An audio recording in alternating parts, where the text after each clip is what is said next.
What is up, y'all? Today we are continuing our journey into historical weaponry with the Scottish Dirk.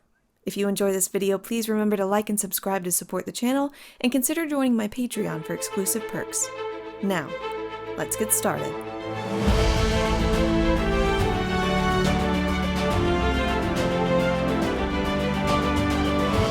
The Scottish Dirk is a modern take on the bullock dagger, which first appeared in the Middle Ages around 1300 AD. If you're wondering where the bullock dagger gets its name, ask your local Highlander.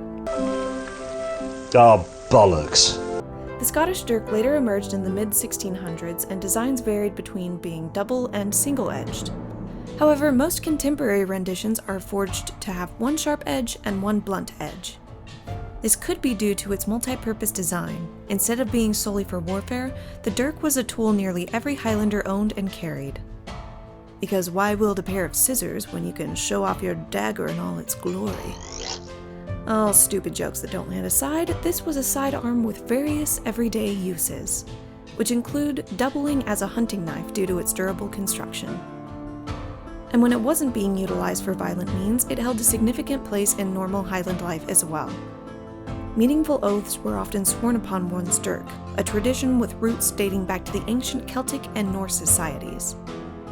It was believed that an oath bound over the dirk would tie supernatural forces to the dirk, causing the owner to think twice before frivolously entering into a bargain upon which they may or may not uphold, like remembering to take the trash out on time. While swords were expensive and often owned only by the elite, dirks were commonplace for all Highlanders and could be forged as modestly or extravagantly as the customer liked, which is likely why this dagger was so widespread across all classes of wealth.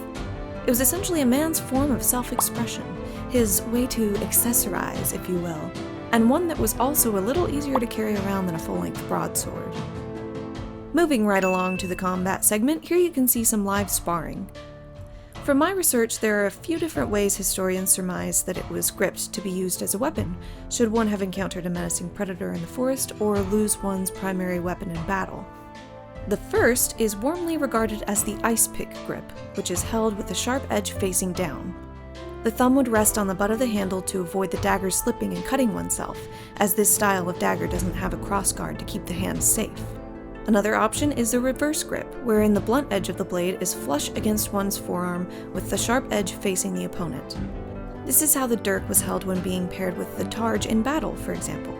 I don't have the correct targe to appropriately demonstrate this, so please accept my historically inaccurate display for what it's worth.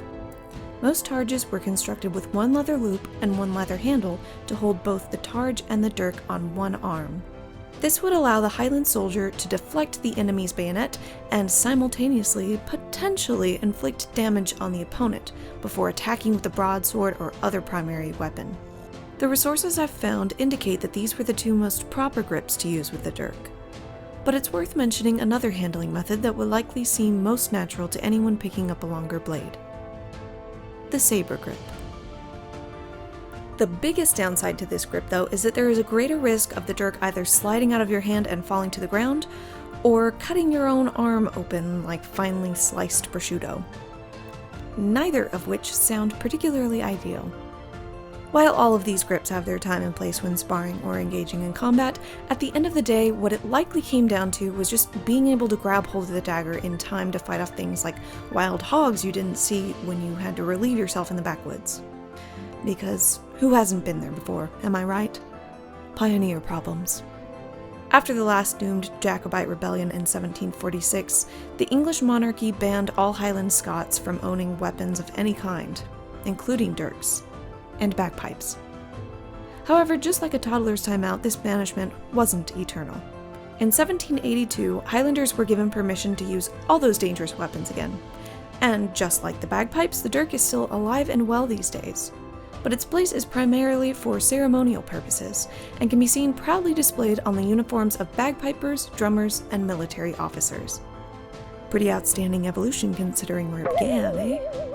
That's going to do it for this episode. If you enjoyed this video, please remember to like and subscribe to support this channel, and consider joining my Patreon for exclusive perks. Thanks for watching, and stay strong!